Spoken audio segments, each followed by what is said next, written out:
We are here attending the Mass ICNA convention in Chicago, and we are participating here.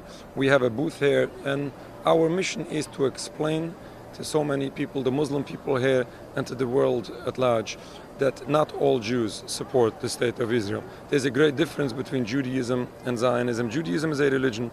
The Jewish people practicing this religion only, versus Zionism, the state of Israel, which is a purely political movement.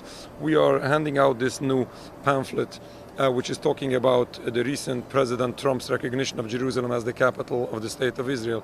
And we say that according to Jewish religion, this is unacceptable. It's not just the question of Jerusalem, it's the question of entire Palestine. This entire occupation is unacceptable according to Judaism. And we have masses of Jewish people worldwide who totally oppose all what the state of Israel stands for.